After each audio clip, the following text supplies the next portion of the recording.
దేవుని నామానికి వందనాలు. అందరికీ ప్రైజ్ లార్డ్. అందరూ బాగున్నారా? దేవుని మహాకృపను బట్టి ప్రతి దినము కూడా దేవుడు మనల్ని సజీవులుగా ఆయన సజీవ రెక్కల కింద కూడి తన పిల్లల్ని రెక్కల కింద భద్రపరిచినట్టు ఈరోజు మనల్ని కూడా యేసుక్రీస్తు వారు ప్రతిదినము నిత్యము ఒక గొర్రెల వలె మనల్ని కాస్తూ ఈరోజు ఎటు తప్పిపోకుండా ఆయన నిత్యం మనతో కలిసి నా బిడ్డలు ఏమవుతారో ఎక్కడ పడిపోతూ ఉన్నారో అని నిత్యము దేవుడు మన కోసము వేదన పడుతూ బాధపడుతూ ఆయనలో నిలిచి ఉన్న వారిని ఇంకా బలపరుస్తూ ఆయన్ని దూరముగా వేరుగా వెళుతూ వారి ఇష్టానుసారంగా నడుస్తున్న వారి కొరకు ఎంతగానో బాధపడుతూ ఉన్నాడు యేసయ్య. మరి ఈ దినము యెషయా రాజుల రెండవ గ్రంథము 20వ అధ్యాయము 3వ వచనములో హిజ్కియా మరణ పడకల్లో ఉన్నప్పుడు, మరణము సంభవించినప్పుడు, మరణము రాబోతున్నప్పుడు మరి అదే రీతిగా సరే ఒక మాటగా ఆనాడు యెషయాకి తెలియపరిచిన యెషయా ప్రవక్త ద్వారా హిజ్కియాకి మరణపడక మరణం అనేది వస్తుందని యెషయా ప్రవక్త ద్వారా తెలియపరిచిన దాని నిమిత్తము ఈ దినము మనము కొంతసేపు లేఖన భాగంలో నుండి ఆ మాటలు ధ్యానించుకుందాము. సరే, చిన్న ప్రార్థన చేసుకుందాం. పరిశుద్ధుడా, సర్వశక్తివంతుడా తండ్రి, నీకు వందనాలు ప్రభువా. ఈ దినము నాయన హిజ్కియా నాయన ప్రభువా, అతని పరిశుద్ధాత్మ దీవానికి స్తోత్రం ప్రభువా. అయా, నీవు హిజ్కియాకి ఇచ్చిన తండ్రి 15 సంవత్సరాల ఆయుష్ని బట్టి దినము నాయన ప్రభువా, అయా దాన్ని ధ్యానించుకోబోచున్నగా నాయన ప్రభువా, మీరు మాలో ఉండి నాయన ప్రభువా మాట్లాడండి ప్రభువా. అయా, నీ సేవకుడుగా నాయన ప్రభువా, అయా బిడ్డలకి తెలియపరచబడబోతూ ఉండగా నాయన ప్రభువా, నాలో మీరుండి నాయన ప్రభువా, వారు వినేటకు నగర ప్రభువా, అయా తని లోతైన మర్మాలు తండ్రి ఈ సమయంలో ప్రభువా నాతో మీరు మాట్లాడమని, మీరుండి నాయన ప్రభువా ప్రతి మాటలో తను నిలిచి ఉండమని యేసు నామములో అడిచినాము తండ్రి. Amen, amen. వందనాలమ్మా. Praise Lord. నేను చదివిన రాజుల గ్రంథము 20వ అధ్యాయము 3వ వచనంలో అక్కడ హిజ్కియాకి మరణ రోగం వచ్చినప్పుడు యెషయా ప్రవక్త అక్కడికి వెళ్ళటము జరిగిద్ది. ఈరోజు ఒక మాటగా సెలవిస్తూ ఉన్నాను. ఆనాడు యెషయా ప్రవక్త దేవుడు సెలవిచ్చినట్టు యెషయా ప్రవక్త వెళ్ళి, నీవు మరణము రాబోతుందని, నీకు మరణానికి చేరువై ఉన్నావని యెషయా ప్రవక్త ద్వారా దేవుడు పలికించిన మాట వెళ్ళి చెప్పటము జరుగుతూ ఉంది. అదే రీతిలో వెళ్ళి చెప్పటం జరుగుతుంది.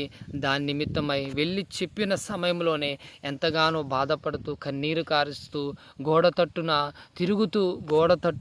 తట్టు తిరిగి ఎంతగానో కన్నీళ్లు విడుస్తూ దేవా, నీకు నేను నేను చేసినవి గుర్తులివ్వా, నేను అవి చేశాను ఇవి చేశానని దేవుడికి తెలియపరుస్తూ ఉంటాడు. నేను చేసిన మనవలన్నీ ఎటుపోయినాయి, నేను చేసిన త్యాగమెంత ఎటుపోయిందని దేవుడికి సంభోషణ చేస్తూ కన్నీరు విడుస్తూ ఎంతగానో వేదన పడుతూ ఆ గోడ తట్టును తిరిగి ప్రార్థిస్తున్నప్పుడు దేవుడు హిజ్కియా ప్రార్థన విని యెషయా ప్రవక్త ఆ మాట చెప్పి బయటి వరండాలోకి వెళ్ళగానే మరలా దేవుని మాటగా మళ్ళీ యెషయా ప్రవక్తకి సెలవిచ్చి మరలా తిరిగి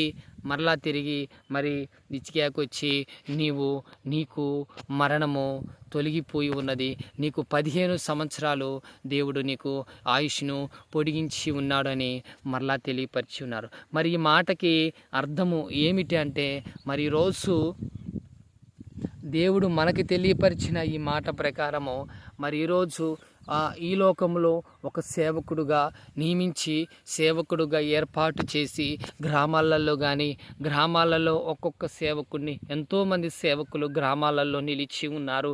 మరి అట్ట సేవ చేస్తున్న బిడ్డలు, అట్ట సేవ చేస్తున్న ప్రతి ఒక్క కాపరి అనేది ఈ ప్రతి గ్రామంలో 2, 3 లేక ఎంతోమంది ఉన్నారు.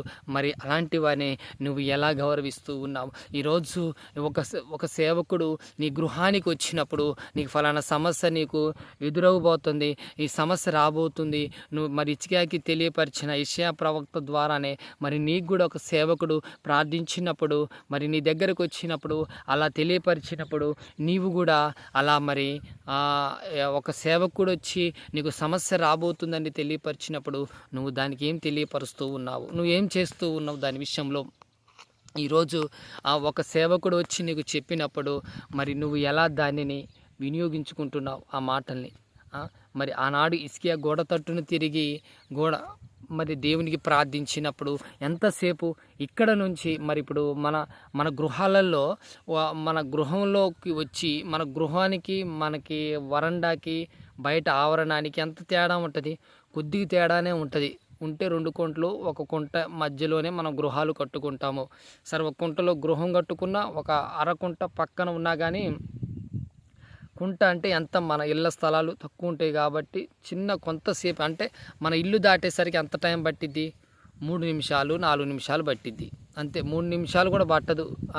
మరి అలాంటప్పుడు దేవుడు వెంటనే హిజ్కియా ప్రార్థన 2-3 నిమిషాల్లోనే ఆ ప్రార్థన ఏం ప్రార్థన చేసి ఉంటాడు? బహుగా ప్రార్థన చేసి ఉండడు. ఆ 4 మాటలు పలికుంటాడు. కానీ ఆయన నేను చేసిన ప్రతిది కూడా జ్ఞాపకము చేసుకోమని హిజ్కియాకి హిజ్కియా తెలియపరిచినప్పుడు దేవుడు ఆ హిజ్కియా కన్నీరు విడుస్తూ దుఃఖముతో ప్రార్థించినప్పుడు హిజ్కియా ప్రార్థన ఆలకించి హిజ్కియాకి 15 సంవత్సరాలు ఆయుష్ని పొడిగించటము దేవుడి చిత్తములో, అది దేవుని చిత్తములో ఉంటుంది. ఈరోజు ఒక సేవకుడు మీ గృహానికి వచ్చి మరి మరణానికి మరి చేరువైతున్నావని చెప్తూ ఉన్నాడేమో, మరి మీ ఇంటికి సమస్య రాబోతుందని చెబుతున్నాడేమో, మీ ఇంటి మొత్తం మీ ఇల్లంతా చీకటి కమ్ముతుందని చెబుతూ ఉన్నాడేమో, మరి మీ కుటుంబము ఆయనలోకి నిలబడాలని తెలియపరుస్తూ ఉన్నాడేమో, రక్షణలోకి రావాలని తెలియపరుస్తూ ఉన్నాడేమో, ఇంకా మీరు బాప్తీసము తీసుకోలేదని ఒక సేవకుడు ద్వారా వచ్చి మీకు తెలియపరుస్తూ ఉన్నాడేమో. కానీ మీరు ఏమీ పట్టించుకోలేకపోతే మీరు మరణానికి చేరువైతున్నట్టే.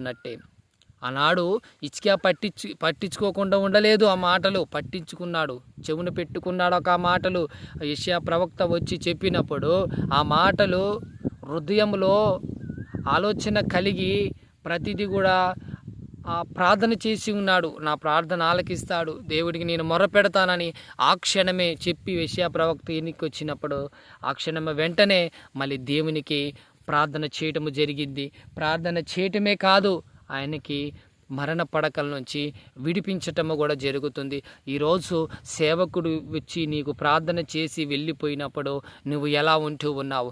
రాదులే, ఏదో ఆయన చెప్తే సత్యమా, ఆయన చెప్తే నిజమా, అన్ని మాటలు నిజమేనా అని నువ్వు అనుకుంటున్నావేమో. కానీ తప్పది, చాలా తప్పు. ఒక సేవకుల్లో ఉండి దేవుడు బయలుపరిచి, కొంతమంది ఉంటారు సేవకులు, అందరూ చెప్పింది నిజమని నేను చెప్పట్లేదు, ఉన్నారు సేవకులు వాళ్ళే వాళ్ళు ఉన్నారు. సేవకులు చెప్పింది, ఎందుకంటే అది సేవకుల మాట కాదు, అది దేవుని మాటగా వాళ్ళు తెలియపరిచినప్పుడు సేవకుడు వారికి ప్రేరేపణ ద్వారా కానీ మరి వారితో మాట్లాడినప్పుడు కానీ వారితో కానీ ఇంకా ఏదైనా వెళ్ళే ప్రార్థనలో కానీ ఇంకా ఏదైనా తెలియపరిచినప్పుడు ఆ సేవకుడిని గృహానికి వచ్చి చెప్పినప్పుడు నువ్వు ఆ సేవకుడు మాట పట్టించుకోవాలి. అది సత్యమైన అబద్ధమైన నువ్వు ఆ మాట ప్రకారము నువ్వు మోకాళ్ళు నిన్ను ప్రార్థన చేసినట్టయితే దేవుడు నిన్ను నువ్వు దేని నిమిత్తం నువ్వు బాధపడుతున్నావో దేవుడు దాన్ని నిన్ను తొలగించబడబోతూ ఉన్నాడు. నువ్వు ప్రార్థించకుండా ఆ రోగం నాది కాదులే, నాకు కాదులే, ఎవరికో చెప్పారులే, ఎవరో ఇంటికి వెళ్ళవలసిన వాళ్ళు నా ఇంటికి వచ్చి చెప్పి ఉన్నాడేమో, అది ఈయన చెప్తే జరిగిద్దా అని నువ్వు సేవకుని నువ్వు అనాలోచనతో ఆ మాట అంటూ ఉన్నావేమో.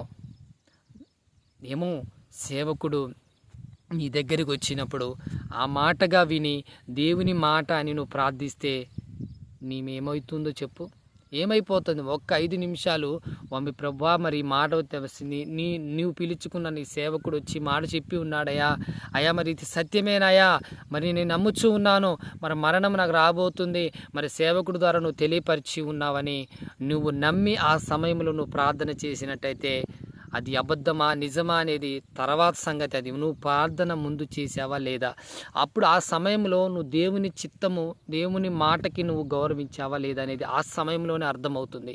అంతేలే కానీ ఇదంతా అబద్ధం అని ఇదంతా ఫేక్ అని నువ్వు అనుకుంటే ఆ ఫేక్లోనే నువ్వు నిలిచిపోయినట్టయితే నీవు మరణానికి చేరువైతూ ఉంటావు. జ్ఞాపకం చేసుకో, ప్రతిదీ కూడా జ్ఞాపకం చేసుకో.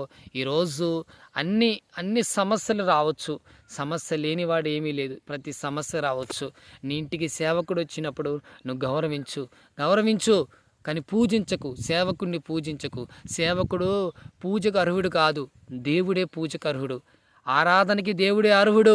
ఆరాధనలో సేవకుని పెట్టి నువ్వు ఆరాధన చేయి. మరి ఆరాధనలో సేవకుని పెట్టి నువ్వు ఆరాధన చేయట్లేదు కదా, దేవుని మయపరుస్తున్నావు కదా. అంతేగాని నువ్వు సేవకుల్ని నువ్వు వారిని ఇంకా వాళ్ళ మంచి చెబ్బర వారు వచ్చినప్పుడు దాన్ని గౌరవించి, అంతేలేగిన పూజించుకు. పూజకు అర్హుడు కాదు సేవకుడు, గుర్తుపెట్టుకో. కానీ చాలామంది చాలా రకరకాలుగా సేవకులు అలా నిలిచి ఉన్నారు. ఆ సేవకులు బట్టి ఆ విశ్వాసులు కూడా అలా నిలిచి ఉన్నారు. తప్పది, ప్రతి సేవకుని కూడా ప్రేమించండి, అభిమానించండి. అంతేలే కానీ